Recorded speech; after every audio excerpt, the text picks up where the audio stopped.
அனைவருக்கும் வணக்கம். இன்னைக்கு நம்ம பார்க்க வேண்டிய ஒரு முக்கியமான விஷயம் என்னன்னா, தமிழ்நாட்டில் முன்னாள் முதலமைச்சர், பல கோடி மக்களுக்கு கடவுளாக பாவிக்கக்கூடிய புரட்சித் தலைவர் எம்ஜிஆர் அவர்களுடைய சில திரைப்படங்களில் எம்ஜிஆரை கொச்சைப்படுத்தணும், கிரிட்டிசைஸ் பண்ணணுன்ற ரொம்ப கேவலமான வார்த்தைகளில் சமீபத்தில் நிறைய படங்கள் வந்துட்டு இருக்கு. அந்த இப்போ வந்திருக்க படங்கள் முதல்ல இருந்து ஆரம்பிச்சு, குறிப்பாக பார்த்தீங்கன்னா ஜிகர்தண்டா, சூரியுடைய படம் விடுதலை, அப்புறம் வடசென்னை, இப்படி தொடர்ந்து பார்த்தீங்கன்னா ஒரு வெப் சீரிஸ் இதெல்லாம் பார்த்தீங்கன்னா எம்ஜிஆரை ரொம்ப கேவலமாக கொச்சைப்படுத்துறாங்க. ஒவ்வொரு வாட்டியும் காணொலியை போட்டு எம்ஜிஆர் கடவுளாக இன்னைக்கும் தமிழ்நாட்டில் அவர் வாழ்ந்துட்டு இருக்காருன்னு தான் மக்கள் நினைச்சிட்டு இருக்காங்க சில பேர். அப்படியாப்பட்ட ஒரு நபரை இப்போ சமீபத்தில் வந்த படம் உயிர் தமிழுக்கு, என் நண்பர் தான் அவர் இயக்குனர், தயாரிப்பாளர். அதில் குறிப்பாக அமீர் அவர்கள் நடிச்ச படம். அமீர் ஒரு நல்ல கலைஞன், அதில் எந்த மாற்று கருத்தும் கிடையாது. இந்த ஜாஃபர் சாதிக் மேட்டர்ல பார்த்தீங்கன்னா அமீருடைய வன்மம் வேற ஒரு விதத்தை காமிட்டது. இந்த உயிர் தமிழுக்கு அதிமுகவை, குறிப்பாக எம்ஜிஆர் அவர்களை, எம்ஜிஆர் ஸ்டாண்டிங்ல வச்சிருப்பாங்க போர்டு, இவர் கால் மேல கால் போட்டுட்டு அப்படி ஸ்டைலோட உட்காந்து பார்க்குற மாதிரி ஒரு போஸ்டர்லாம் பார்த்தோம், படத்துலையும் பார்த்தோம். நம்ம சாதாரணமாக ஏற்கனவே ஒரு கடவுள் பக்கத்தில் குஷ்பு நடிகை காலை போட்டான்றதுக்காக எவ்வளோ பெரிய பிரச்சனையை உருவாக்கப்பட்டதில், இன்னைக்கு கடவுளாக பார்க்கக்கூடிய எம்ஜிஆர் அவர்களை கொச்சைப்படுத்தும் விதமாக இன்னைக்கு பல திரைப்படங்கள் மாதிரியே உயிர் தமிழுக்குன்ற படம் கால் மேல காலை போட்டுட்டு எம்ஜிஆரை பல விஷயங்கள்ல அந்த வன்மத்தை காட்டுது. அதுக்கு பின்னாடி என்னன்னு பார்த்தீங்கன்னா, அமீர் இப்போ நம்ம இந்த சம்பந்தப்பட்ட விஷயங்கள் தெரியும் இல்லையா உங்களுக்கு? போதை தடுப்பு பிரிவுலாம் என்னென்ன பண்ணிட்டு இருக்காங்க, சம்மன் கொடுத்துருக்காங்க, இடி சம்மன் கொடுத்துருக்காங்க. அவர் திமுக அவரை இயக்குதோன்ற சில நபர்களை நான் சுட்டி காட்டணும் அந்த படத்துல. ஏன் சொல்றேன்னா, அமீர் ஒரு சீன் வச்சிருக்காரு அந்த படத்துல. பாத்தீங்கன்னா நடிக்கிறவர் அண்ணாச்சி, அவர் கவுன்சில் சீட்டு வருவார், கேட்டு வருவார். அப்போ மாப்பிள்ளை கேபிள் டிவி வச்சிருக்கா அப்படின்னு சொல்லிட்டு மாப்பிள்ளை அமீர் கிட்ட போய் கேட்பாரு, மாப்பிள்ளை நான் கவுன்சில் சீட் நிற்கிற மாப்பிள்ளை, எனக்கு வாங்கி கொடுங்க மாப்பிள்ளை, வாங்கன்னு கூப்பிடுவாரு.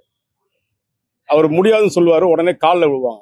உடனே அவர் சொல்லுவாரு அமீர், இப்படியே காலில் விழுவீங்க, அப்புறம் பதவியில் உட்காந்ததுக்கு அப்புறம் தானா வந்தேன், சுயமா வந்தேன் அப்படின்லாம் சொல்லுவீங்க, இதெல்லாம் ஒரு பொழப்பாயா உங்களுக்கு அப்படின்னு குறிப்பாக எடப்பாடி அவர்களை, பழனிசாமியை கொச்சைப்படுத்திருப்பாரு.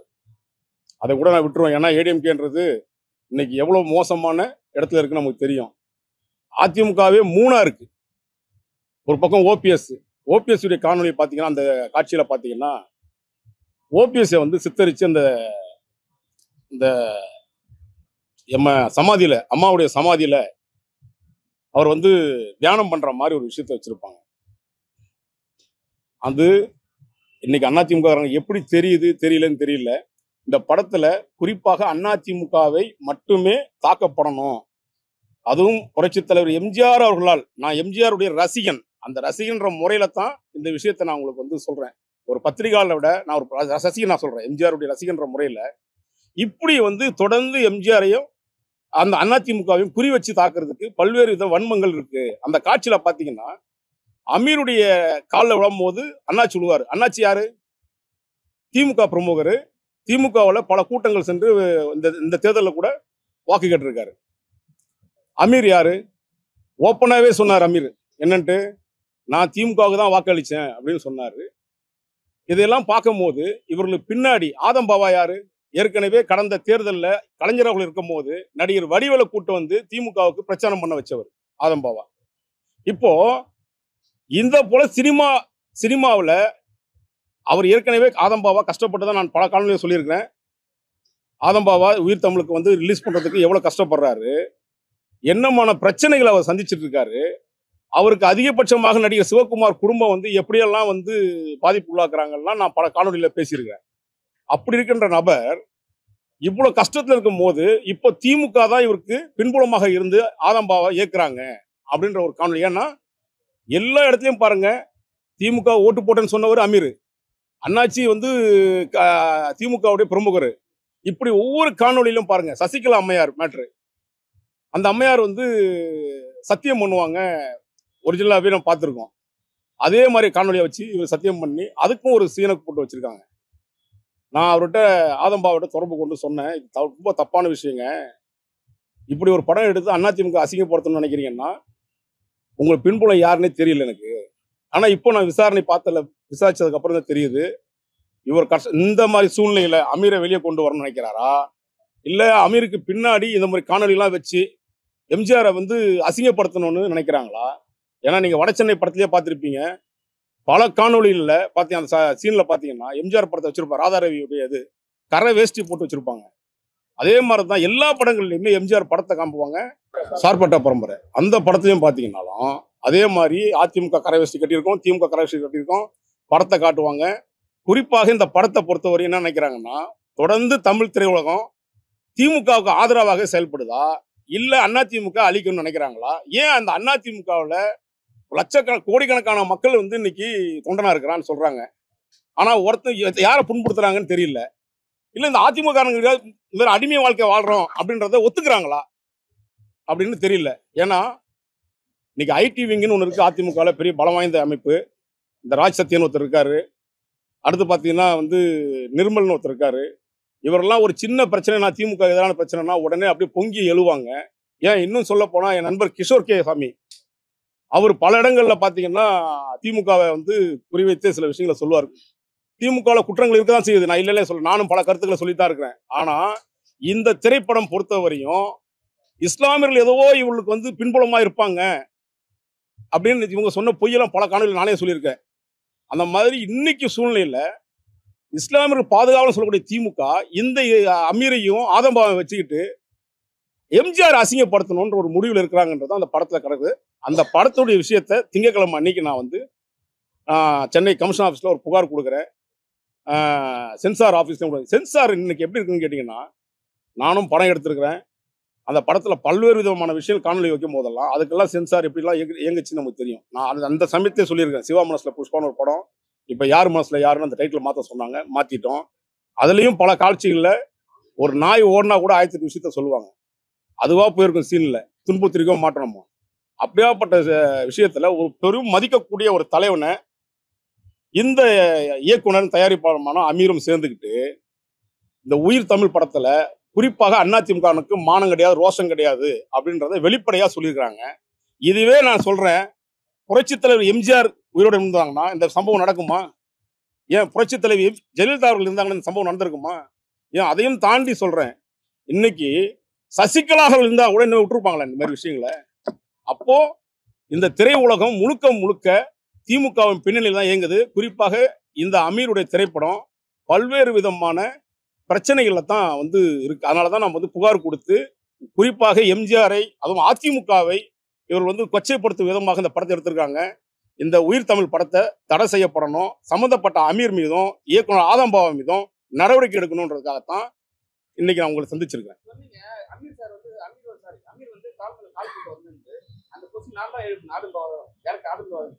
அவருக்கு கேட்கும்போது என்ன சொன்னாருன்னா, சார் இது மாதிரி வந்து காலை கீழே போட்டா வழுக்கி விழுந்துருவாரு, சப்போர்ட்டுக்காக தான் நான் காலை வச்சேன் அப்படின்னு சொல்லிட்டு அவர் தான் ஒரு பிரஸ் மீட்ல சொல்லியிருக்காரு. யார் சொன்னது?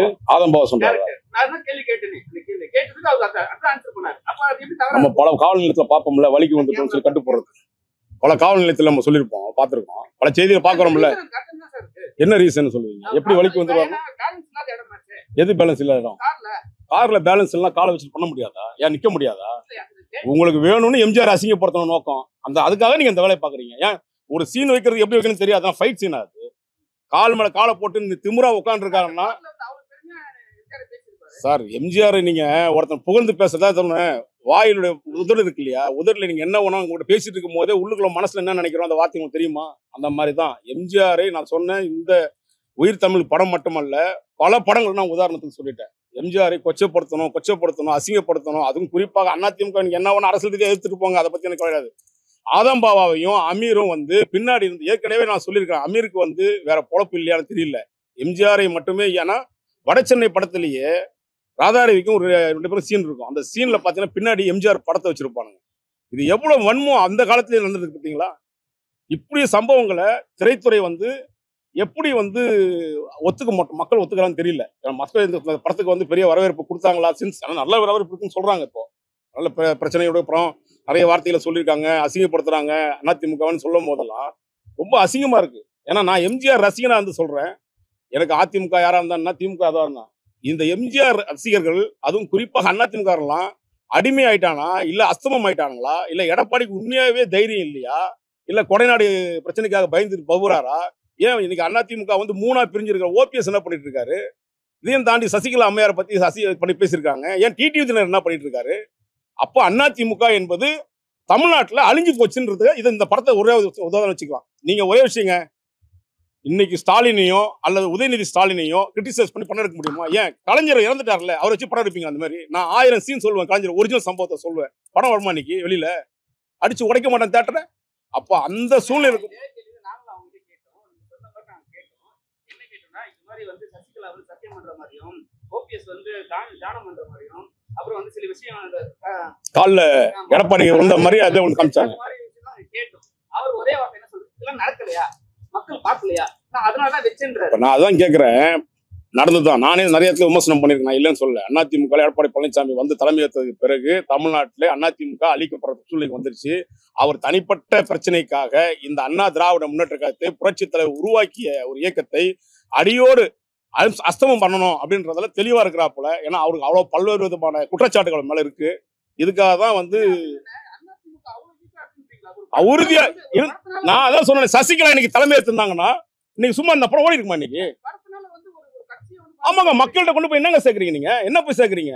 இஸ்லாமியர்கள், நீங்க ஒரு விஷயம் புரிஞ்சுங்க, நான் இஸ்லாமுடைய பாதுகாவலன்னு சொல்லுவாங்க திமுக. எந்த இஸ்லாமியர்களும் எனக்கு வெளியே கொண்டு வந்தான்னு கேளுங்க. ஒரே ஒரு இஸ்லாமியர் சிறைவாசிகளை கொண்டு வந்தாங்களா வெளியில? ஆனா இந்த 2 இஸ்லாமியர்கள், நான் வந்து எந்த மதத்தையோ எந்த சாதியோ சார்ந்தவன் அல்ல, எந்த விஷயத்தையும் நான் வெளிப்படையா சொல்லக்கூடியவன். 2வது, நான் எல்லா மதத்துடனும் எல்லா சாதியினரும் நான் பழகக்கூடியவன். சாதி மதம் மற்ற ஒரு விஷயத்தை நான் பேசி நிறைய வழக்குகளை போட்டிருக்கேன். ஆனா இன்னைக்கு அமீருடைய வன்மம் தான் இந்த படத்துக்கு இவ்வளவு பெரிய விஷயத்த இவங்க பப்ளிசிட்டி பண்ணிக்கிறதுக்காக நீங்க ஏன் புரட்சி தலைவரை வந்து கேவலப்படுத்தணும்ன்றதான் என் நோக்கம். எவ்வளவு காசிக்கும், ஒருத்தர் கூட அறிவில்லையே இப்போ அதிமுகல. நான் தான் சொன்னேன் என் நண்பர்களே. ஆமாங்க, இல்லைன்றது தானே உண்மை. இன்னைக்கு அதிமுக எப்படி இருக்குன்னு நம்ம பார்க்கலையா? எனக்கையாவது நீங்க அவங்க அரசியலுக்குள்ள 1000 விஷயம் இருக்கட்டங்க. நான் கலைஞரை பற்றியோ அல்லது உதயநிதி பத்தியோ அல்லது வந்து முதலமைச்சரை பத்தியோ சார் எனக்கு உணர்வு இருக்கு சார். நான் நிறைய வன்மங்களை வந்து நான் சொல்றதெல்லாம் கண்டிச்சுட்டு இருக்கேன் சார். நீங்க பார்க்கல, என் ட்விட்டர் பதிவு போய் பாருங்க, எல்லா விஷயத்தையும் பதிவு பண்ணிட்டு இருக்கேன். ஒருத்தரும் எம்ஜிஆரை தொட்டா எம்ஜிஆரை அசிங்கப்படுத்தினா நிற்பேன் சார். ஏன்னா என்னை மட்டும் இல்ல, என்ன மாதிரி லட்சக்கணக்கான பேர் இருக்கான். புரியுதுங்களா? திமுக கூடிய வன்மை அதான் சொன்னேன். நீங்க அண்ணாச்சி யாரு? அண்ணாச்சியோட பேக்ரவுண்ட்னா திமுக தானே. அமீர் யாரு சொன்னார் உங்ககிட்ட? பப்ளிக்ல சொன்னார்ல, நான் தான் திமுக ஓட்டு போட்டேன்னு சொன்னார்ல. அப்ப என்ன நோக்கம்? அப்ப இந்த படம் இவ்வளவு பிரச்சனைக்குரிய படமா இருக்கிறத திமுக அவங்களை ஆதரிச்சுதான் கொண்டு வந்திருக்காங்க. அதுதான் உண்மை. ஏன்னா என் நண்பர் அவரு, நான் நிறைய விஷயங்கள் அவர்கிட்ட பகிர்ந்துருக்கோம். இது போல ஆதம்பாவா செய்வாருன்னு எனக்கு எதிர்பார்க்கவே இல்லை சார். என்ன சார் மக்கள் என்ன போராடினாங்க? இல்ல மக்கள் தாங்க, நான் பல போராட்டங்கள் பண்ணிருக்கேன். ஏன் இதே வந்து உயர்நீதிமன்றத்திலும் உச்ச நீதிமன்றத்திலையும் ஒடுக்கப்பட்ட சமுதாயத்திலிருந்து பல்வேறு பொதுநல வழக்கை போட்டு நான் வந்து தீர்வெடுப்பு கொடுத்துருக்கேன். நான் சொல்றேன், நான் எங்கேயுமே மக்கள் போராட்டம் சொல்லிக்கிறேன், வெறும் வாராயான்னு சொல்லிக்கிறேன். புரியுதுங்களா?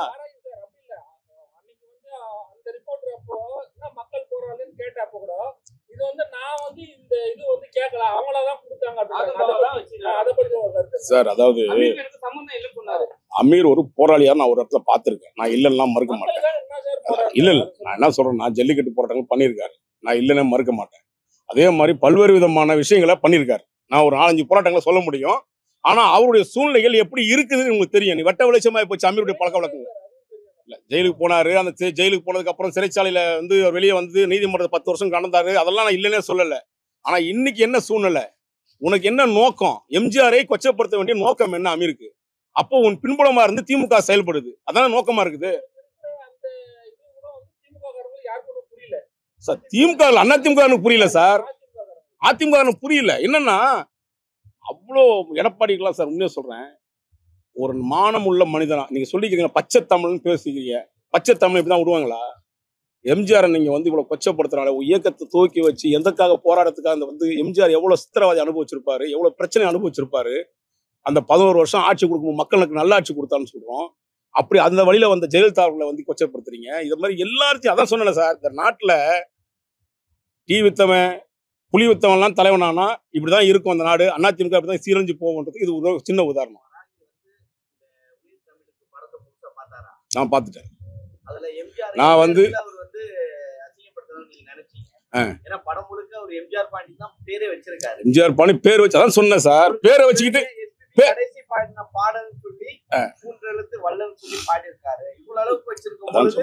ஒரே ஒரு இஷ்யூ அந்த கார்ல வரும்போது கால் போட்டு தெரியுதா சார்? நான் என்ன சொல்றேன், இது மட்டும் இல்ல, உயிர் தமிழுக்கு மட்டும் நான் சொல்ல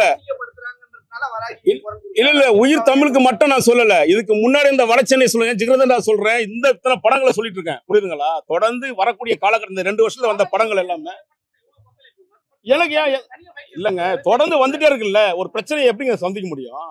ஒருத்தன் பிரச்சனையை ஒரு வாட்டி சொன்னா பரவாயில்ல, அந்த 2 வருஷத்துல மட்டும் நோக்கம் என்ன இல்லங்க? இஸ்லாமியர் நான் வந்து எதிரானவங்க கிடையாதுங்க. இஸ்லாமியுடைய அதான் சொன்னேன், இஸ்லாமியர்களுக்கு வந்து பாதுகாவலன்னு சொல்ற திமுக ஒரு இடத்துல கூட ஒரு விஷயத்த பண்ணல. ஓகேங்களா? ஒரு சிறைவாசியை கொண்டு வர நீதிமன்றத்தின் மூலியமா தான் இந்த விஷயம் தீர்வு ஏற்பட்டுச்சு. அப்படியாப்பட்ட திமுகவுக்கு இந்த 2 இஸ்லாமிய அமீரும் ஆதம்பாவும் பின்புலமா இருந்து செயல்படுறாங்க திமுக. அதான் அந்த படத்துடைய நிலைமை என்னன்னு தெரியும். அவர் நிலைமை பணம் ரிலீஸ் பண்ண முடியாத சூழ்நிலை இருந்தாங்க. சிவகுமார் ஃபேமிலி எப்படி எல்லாம் குறைச்சல் கொடுத்தாங்கன்னு நமக்கு தெரியும். அப்போ பணம் இல்லாத ஆதம்பாவுக்கு பின்னாடி இருந்து திமுக ஏதோ பணம் கொடுத்து அந்த படத்தை வந்து ரிலீஸ் பண்ணி வச்சுட்டு இது போன்ற சீனை என்கரேஜ் பண்றானுங்க. எம்ஜிஆர் அசிங்கப்படுத்துற நோக்கத்தில் இருக்காங்க. இந்த அதிமுக கொஞ்சம் கூட அறிவு இல்லைன்றதை இதுல தெரிஞ்சுக்கலாம். ஏன்னா மானம் உள்ள ஒரு தமிழ, மானம் உள்ள அதிமுக இருக்கவங்க கண்டிப்பா அந்த வேலை செய்ய மாட்டான்.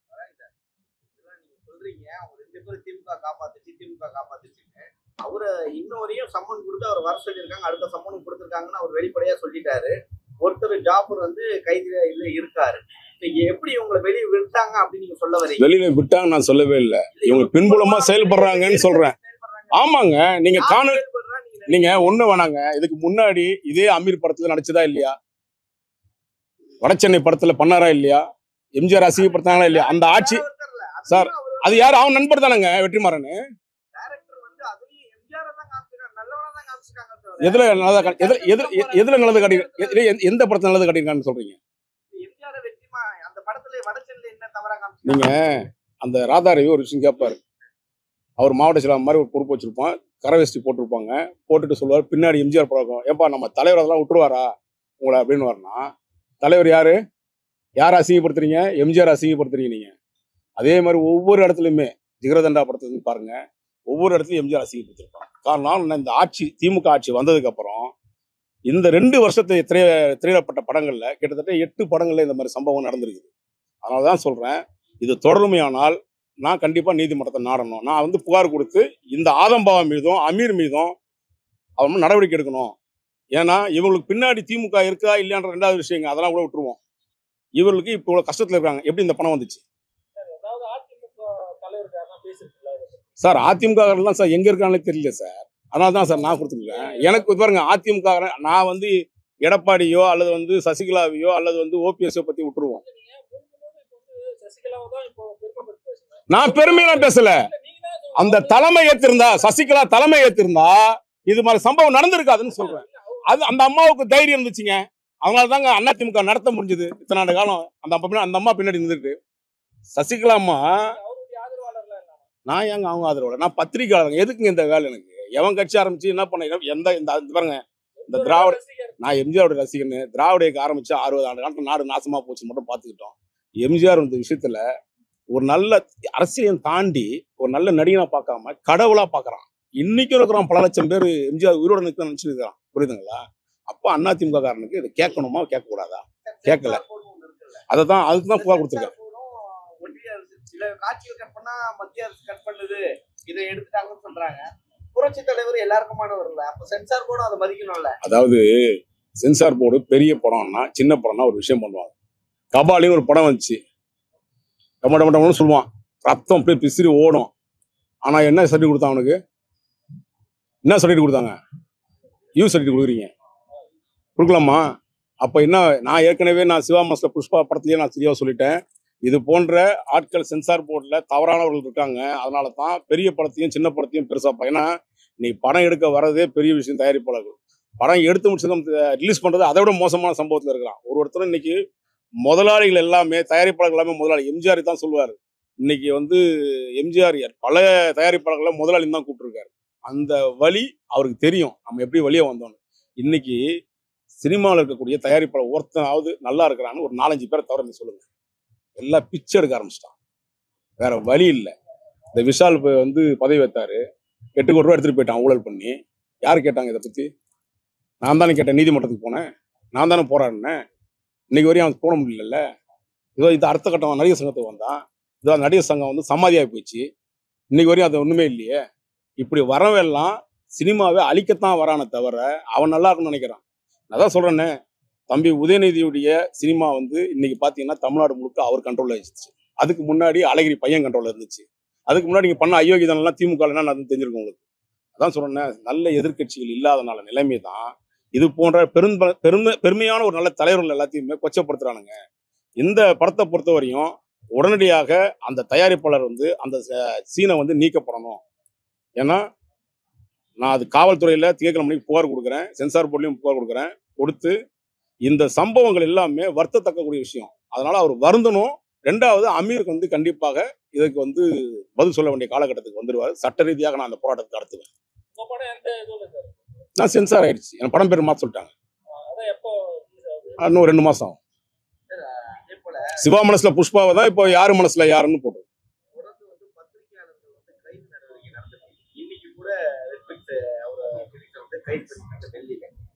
ஏன் இந்த கைதுன்னு சொல்லிட்டு பத்திரிகையாளர் யாருமே வாயை திறக்க மாட்டேங்குது? ஏன் ஒருத்தருக்கு ஒரு பொறாமை குணம் ஏற்பட்டுச்சா? உன்னோட நான் பெரியாது, என்னோட நீ பெரியாதுன்ற மாதிரி பத்திரிகை துறையில நான் வந்து கடந்த இந்த சில விஷயம் நான் பேசுனதே இல்லை. ஏன்னா நீங்க கேட்குற நபரை பத்தி நான் கடந்த விஷயங்கள்ல கைது செய்யப்பட்ட விஷயங்கள்ல சொல்றேன். அவர் அரசு வேலையை விட்டு வெளியே வரும்போது நான், பாரதிய தமிழன், அன்பு, பிரஸ் கிளப் அன்பு, இவங்க தான் நின்று தான் காப்பாற்றணும். அவன் ஒரு நன்றி கெட்டவன். நான் இதுவரையும் யார்ட்டும் பேசாமல் இருக்கிறேன், அதனால கடந்து போயிடுவோம்னு நினைக்கிறேன். ஏன்னு கேட்டீங்கன்னா, சில பேர் நானும் விமர்சனம் பண்ணியிருக்கேன். அந்த விமர்சனங்கள் என்கிட்ட ஆதாரம் இருக்கும். சும்மா எடுத்த பேப்பர் கையில் வச்சுக்கிட்டான் இதுக்கு பாரு இருக்கு பாருன்னு சொல்றவங்க கிடையாது. நான் தப்பு செஞ்சா தண்ணி குடிச்சு தான் ஆகணும், அதில் ஒன்றும் மாற்றமே கிடையாது. ஏன்னா யாரை பத்தி நான் பேரை சொல்ல கூட விரும்பல. அது அவரை தான் கேட்கணும். என்ன கேட்டீங்கன்னா, காவல்துறை நடவடிக்கை அரெஸ்ட் பண்றாங்க, ஓகே, கண்ணு வாங்கிட்டாங்க, ஓகே, இது மாதிரி அடிச்சு கொள்ள விஷயம் அதை வன்மையா கண்டிப்பா பாருங்க. இன்னைக்கு அவனுக்கு நடந்திருக்குது, நாளைக்கு எனக்கு நடக்கும், வேற ஒன்றும் கிடையாது. அது எல்லாரும் சேர்ந்து முடிவெடுக்கணும். ஏன்னு கேட்டீங்கன்னா, அரசாங்கம் அது தப்பு பண்ணியிருந்தா நிச்சயமா கடுமையா விமர்சனம் பண்ணக்கூடிய விஷயம் தான். ஆமா, அப்ப 4 தூணுமே 3 தூண் ஒழுங்கா இருக்குது, அவங்க கரெக்டா அவங்க வேலையை பாக்குறாங்க. 4வது தூண் மட்டும் ஏன் உடஞ்சு போய் பிரிஞ்சு போய் இருக்கிறீங்க? ஒத்துமையா ஒன்னா சேர்ந்தா இதே கேள்வி நம்ம அவங்களை கேட்கலாம்ல. நான் ஒரு விஷயம் சொல்றேன், கைது பண்ணலாம். எப்படி நீ வந்து 4 தூணுல ஒரு தூண் மட்டும்தான் இன்னைக்கு நம்பிக்கைக்குரிய விஷயமா இருக்கு. நான் எப்பவும் தெய்வமாக வணங்கக்கூடிய நீதிபதிகள், நான் எப்பவும் கோயிலாக நினைக்கக்கூடிய நீதிமன்றங்கள், நான் உச்ச நீதிமன்றம், உயர் நீதிமன்றம், எல்லா கோர்ட்டையும் நான் சொல்றேன். ஏன்னா அவர்கள் தான் இன்னைக்கு கண் முன்னாடி நமக்கு வந்து காக்கக்கூடிய கடவுளாக நீதிபதிகளை பார்க்கிறோம். புரியுதுங்களா?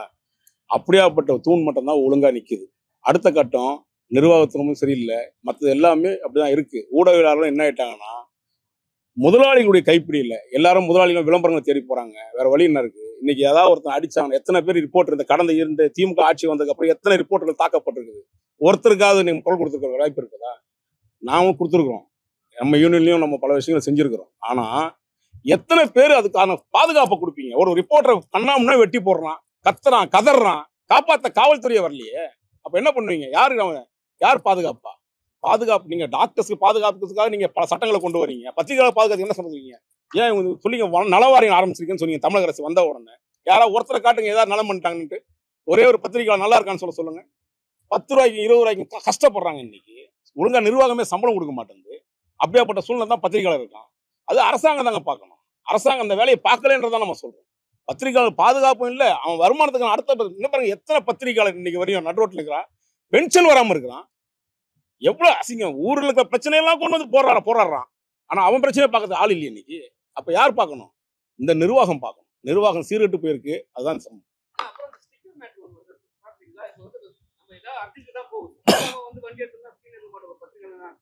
இப்போ வந்து பிரஸ்ன்னு போட்டாவே அது வந்து குடிச்சு ஃபைன் போடுறது அதெல்லாம். ஆனா வந்து அட்வொகேட் இருந்தாலும் விட்டுடுறாங்க, அதே மாதிரி போலீஸ் இருந்தாலும் விட்டுடுறாங்க, ஹைகோர்ட் இருந்தாலும் விட்டுடுறாங்க. ஒன்லி பிரஸ்ன்னு போட்டா மட்டுமே அதை வந்து நிப்பாட்டி அழைக்கிறதுல என்ன ஒரு நியாயம்? இந்த ஜியோ யார் கொண்டு வந்தார்களோ அவர் வீட்டுக்கு பின்னாடி போய் பாருங்க, ஒவ்வொரு இடத்துலையும் அவர் அலுவலகத்திலையும் பாருங்க, ஏன் தலைமைச் செயலகத்துல பாருங்க, எல்லா இடத்துலையும் போலீஸ்ன்னு போட்டிருக்கோம். அதாவது தனிப்பட்ட கார், அரசு வாகனம் அல்ல. அதெல்லாம் கொண்டு வந்தாங்கல்ல சில ஆபீசர்ஸ், அவங்க குடும்பத்திலேயே வந்து பல பேர் யூஸ் பண்றான். எவனும் கேட்க மாட்டான் கேள்வின்ட்டு.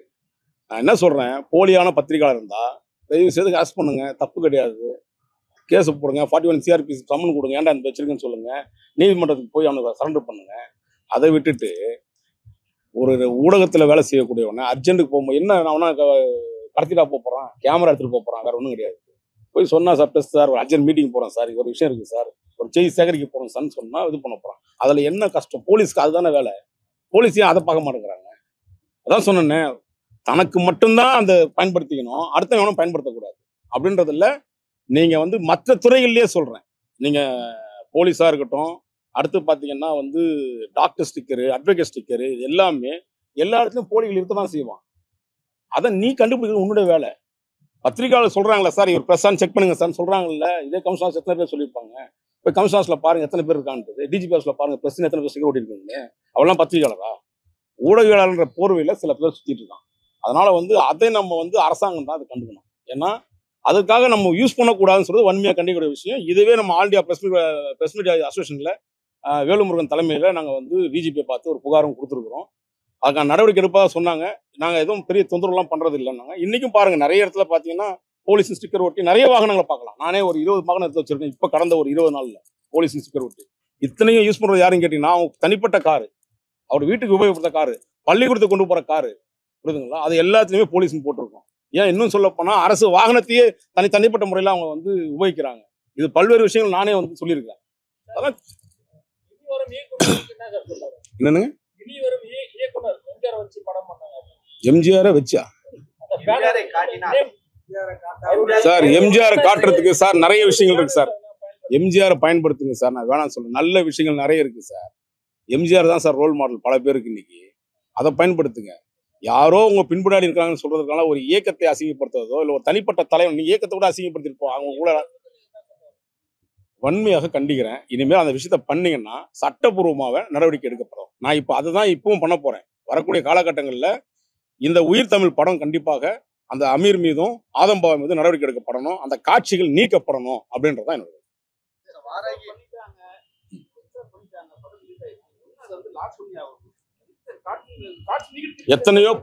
எத்தனையோ படங்கள்ல திரைக்கு வந்ததுக்கு பிறகு நீக்கிருக்கோம்.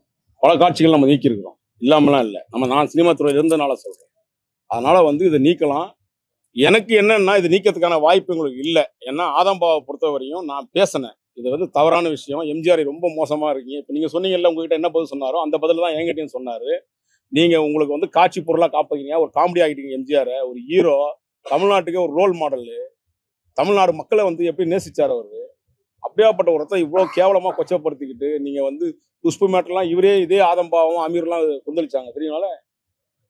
சில மேட்டர்ல பாத்தீங்கன்னா செஞ்சாங்கல்ல.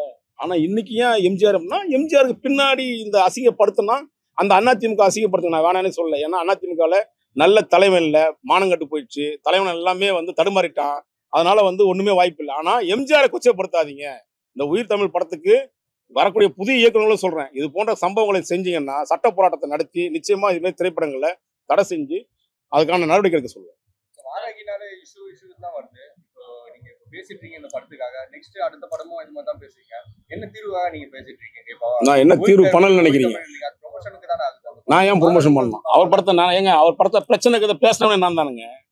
அவர் படங்களை 1008 பிரச்சனை இருக்கிறாரு. சிவகுமார் குடும்பத்தையே வந்து இந்த மாதிரி தொந்தரவு பண்றாங்க அப்படின்னு பண காணொலியில பேசியிருக்கல. அவர் பிரமத்தை நான் ஏன் ப்ரொமோஷன், அந்த கேவலமான ப்ரொமோஷன் அந்த எம்ஜிஆர் போட்டு தாக்கணும் தானே பண்றாங்க. அதை அதனால தான் நம்ம கண்டிக்கிறோம், இதானே உங்களை சந்திக்கிறோம். அதனால வந்து ஆதம்பாவா பொறுத்த வரையும் அவர் தனிப்பட்டதுல ஒரு நல்ல மனிதர். அமீர் சொல்லி தான் இந்த விஷயத்த செய்யறாருன்றது மட்டும் தெரிஞ்சு போச்சு. ஏன்னா ஓப்பனாவே சொன்னார் அமீர், நான் திமுக ஓட்டு போட்டவன். அப்போ திமுக உங்களை பின்னாடி இருந்து இயக்குது, அதுதான் வேற காரணம் கிடையாது.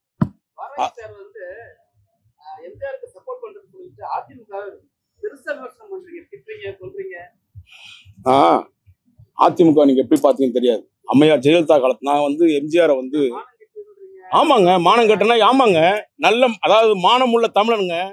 அவன் இந்த மாதிரியான அடிமையான தலைவனை வச்சிருந்தா என்ன பண்ணுவான்? தொண்டனுக்கு அந்த யாருங்க சொல்லணும்? வன்மையை யார் கண்டிக்கணும்? இதை மாதிரி காட்சிகளை வந்து இப்படி அசிங்கப்படுத்துறாங்க. உன்னையே இப்படி அசிங்கப்படுத்துறான் நீ. ஏன்னா உண்மையை நடந்த சம்பவம் அது சொன்னது நீ வேணா கெட்டு போயிடுவேன்.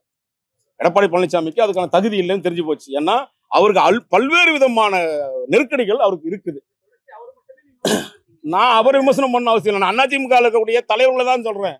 நான் ஓபிஎஸ் தான் சொல்றேன், சசிகலா அவர்கள் சொல்றேன். ஏன் என்ன பண்ணச்சு? அதிமுக இப்படிதான் நடந்திருக்குமா? நான் சொல்றேன் இது அதெல்லாம் சொல்ல வரேன். இதே சசிகலா கையில இருந்ததுன்னா அந்த அம்மையாரை இயக்குனதே யாருன்னு தெரியும் உங்களுக்கு. ஜெயலலிதா என்ற அம்மையார் யார் இயக்குனாங்க அப்படின்னு எல்லாருக்கும் தெரியும். அப்ப அந்த கட்சி அது சும்மா இருந்திருக்குமா? இந்நேரம் எத்தனை விஷயத்த பிரச்சனை பண்ணியிருக்கோம். அவர் என்னங்க காட்சி பொருளா அவரு? நீங்க பாட்டு ஆளுங்க அசிங்கப்படுத்துறது. சசிகலா தான் இயக்குனாங்க.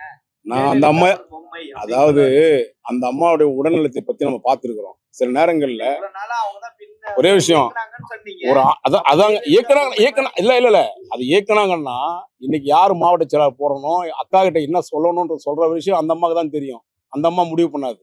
ஏன்னா வெளியில நிர்வாகத்தை மட்டும் தான் அந்த அம்மா பார்த்தாங்க. அரசியலை பத்தி இந்த அம்மா தான் ஃபுல்லா பார்த்தாங்க. இது ஆட்சியாளர்களை பத்தி அந்த அம்மா பார்த்தாங்க. அதிமுகவுடைய நிர்வாகிகளை பத்தி இந்த அம்மா தான் பார்த்தாங்க. அப்படி இருந்த தொண்டர் இந்த கட்சிங்க.